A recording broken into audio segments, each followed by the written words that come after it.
Haya jamani, wale mnaosema eti niache siasa, mimi naomba niwashauri nyie ndio muache kunifuatilia, kwa sababu siasa ndio nimefika.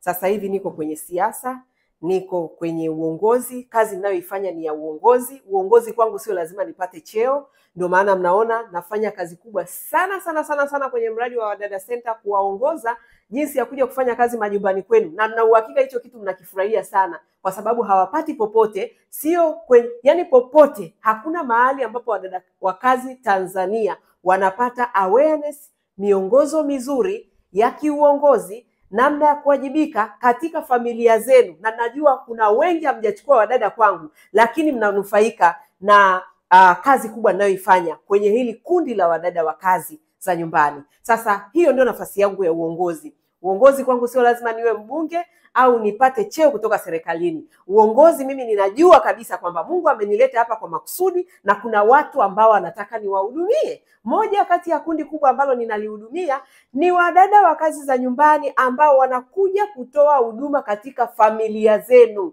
Kwa hiyo kuna watu wengi pia ninawahudumia indirect, kwamba sio wadada ambao wamekuja kuomba kazi, lakini kupitia familia ambazo zina wadada wa kazi za nyumbani, na wengine ambao hamjawapata kupitia taasisi yetu, lakini bado mnaona mafundisho ninayowapa yanatija, kwa sababu hivyo ndivyo ambavyo mnataka kuhudumiwa. Kwa hiyo niko kwenye uongozi, yes, uongozi. Cheo kikija nitamshukuru Mungu kwamba nimegombea, siwezi kusema sihitaji hiyo nafasi, nimegombea ubunge, kwa sababu pia kuna mchango wangu mkubwa ambao naamini nikipata hiyo nafasi ninaweza kuchangia katika kutengeneza sheria hasa za kulinda wafanyakazi wa nyumbani.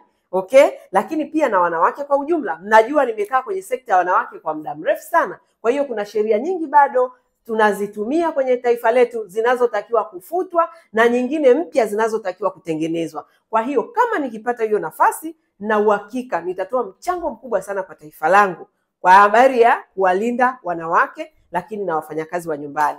Lakini kwa upande wa familia, nyinyi ambao mna wadada wa kazi za nyumbani, mnatambua kwamba mchango wangu ni mkubwa sana kwa habari ya kuwaongoza vizuri wadada, ili waweze kuja kufanya majukumu yao vizuri na kuleta tija katika kazi zao. Na mnatambua kabisa kwamba kama wadada wakiweza kunisikiliza na kufuata ushauri ninaowapa, hakika mnatambua bila mashaka hao wadada watakuwa ni wadada wazuri sana, watatoa huduma vizuri sana.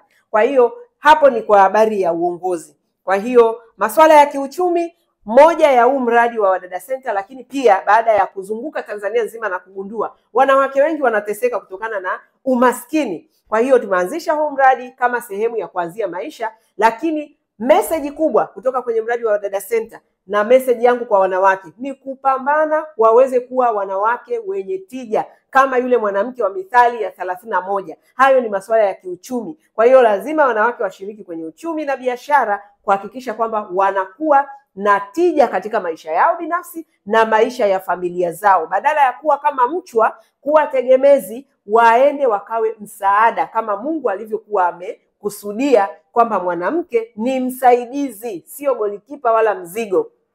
So kwenye siasa, hiyo ndio siasa ndio chombo ambacho ni kikubwa kabisa kinachosimamia uchumi na maendeleo kwa ujumla. So hapo lazima wanawake wawepo, lazima wanawake wawepo. Ikiwa mimi ninahamasisha wanawake kuingia kwenye maendeleo, basi sehemu ya kwanza ya kuingia ni kwenye siasa, kwa sababu siasa ndio inayoamua maisha.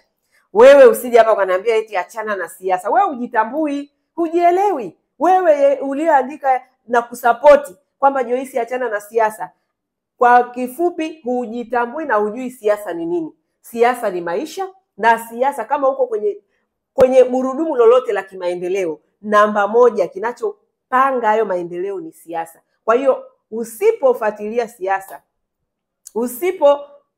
jihusisha katika siasa, basi ni kwamba tu ujielewi. Lakini kama unajitambua, basi utakuwa unafuatilia siasa, kwa sababu siasa ni maisha, siasa ni maendeleo. Sasa basi tuna mfumo ambao tunasema mfumo wa kidemokrasia ambao unaeleza sera zako ili wananchi wakuchague. Sasa huo ndio mfumo ambao tunapaswa kuufuata. Okay? Lakini ukiona mtu anakataa kufuata mfumo wa demokrasia na kuanza kuhamasisha vurugu, maana yake huyo mtu ni hatari kwa taifa. Lakini kumbuka pia mamlaka zipo.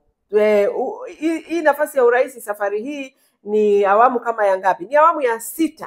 Okay, tumekuwa na awamu ya kwanza, ya pili, ya tatu, ya 4, ya 5. Haya mambo yanayotokea sasa hivi yalitokea hata katika awamu zilizopita. Kama ni watu kutekwa, walitekwa. Kama ni watu kuuliwa, waliuliwa, kwa sababu wanakwenda kinyume na mamlaka. Na mimi nimeshasema jibu ni moja tu. Ukiona mtu analeta shida au anakwambia anapata changamoto na mifumo hii ya serikali, ujue anaacha kutii mamlaka, na hilo ndio agizo kubwa ambalo tumepewa. Kwa hiyo usipotii mamlaka utapata unachokitaka. Hizo ni serikali zote. Kuna watu leo hii wameibuka huko wanajifanya wanazungumzia sana hii awamu ambayo mi naona ni mfumo dume unawasumbua, kwamba walikuwepo kwenye mifumo iliyopita, watu walitekwa, watu waliumia, watu walipigwa marisasi, lakini hawakuongea. Walikuwepo, walikuwa wanaenjoy, walikuwa wanakula bata. Ila sasa hivi labda kwa sababu wametoka kwenye hiyo mifumo, wanaanza sasa kuja kujifanya na wao ni wanaharakati. Okay, so guys, msidanganyike. Sasa safari hii nataka niseme hii ni awamu ya kwanza, ni awamu ya wanawake. Kwa mara ya kwanza hicho kitu hatuwezi kukikwepa. Yaani ni awamu ya wanawake. Kwa mara ya kwanza tunapata mwanamke ambaye anagombea nafasi ya urais. Kwanza amekishawishi vizuri chama chake kikaweza kumwamini, kwa sababu sio rahisi. Tumekuwa na vyama vidogo vidogo vinawaamini wanawake, lakini chances za ushindi ni ndogo sana. Kwa mara ya kwanza chama kikuu kinamwamini mwanamke. Kwanza hayo ni mafanikio makubwa sana. Na hakijamwamini tu hivi hivi. Huyu mwanamke amepewa kazi, ameifanya ya miaka 4 kutekeleza ilani ya chama ambayo ilikuwa imetekelezwa kidogo sana na rais aliyepita. Kwa hiyo yeye ameweza kuonyesha uwezo wake, ndio maana chama kikamwamini kumpa nafasi yeye apeperushe bendera ya nafasi ya urais. Hayo ni mafanikio makubwa sana kwa wanawake. Kwa hiyo kwanza kabisa mimi kwa kweli niseme tu, kwenye siasa sisi kama wanawake yani hii awamu ya 6 tunaandika historia kwa mara ya kwanza ya kugombea nafasi ya urais, na chama kimetupitisha na wanachama wametupitisha. Ukiangalia kwenye kampeni za Mama Samia unaona namna ambavyo wanachama cha Mapinduzi wanamkubali na wameridhika na mambo mazuri ambayo ameyafanya. Okay, kwa hiyo hajapewa tu. Yaani hiyo ni nataka wanawake waelewe sana hicho kitu, kwamba kuna ujasiri mkubwa ambao Mama Samia ametuonyesha wanawake kwamba tunaweza, kwa sababu ameweza kukishawishi chama chake kwamba mwanamke anaweza kwa vitendo, kwa sababu alifanya kazi. Sasa labda tu kwa wanawake hiyo nataka kusema, yani alichokionyesha Rais Samia ndicho ambacho wanawake tunapaswa kukionyesha hapa duniani, kwa sababu kuna uwezo mkubwa sana ambao Mungu ameweka ndani ya mwanamke, na ndio maana alitupa cheo cha Roho Mtakatifu, lakini sisi tuko katika mwili. Okay, Roho Mtakatifu ni spirit, ni Roho Mtakatifu ambaye tunamtegemea sana. Natoa mfano huo ambao naona kwangu mimi, kwa upeo wangu. Kwa mtu ambaye anamuelewa Roho Mtakatifu ataelewa cheo cha mwanamke au uwezo wa mwanamke au nguvu ya mwanamke. Mwanamke ana nguvu inayolingana na ya Roho Mtakatifu, lakini mwanamke yeye ameweka katika umbo au katika mwili.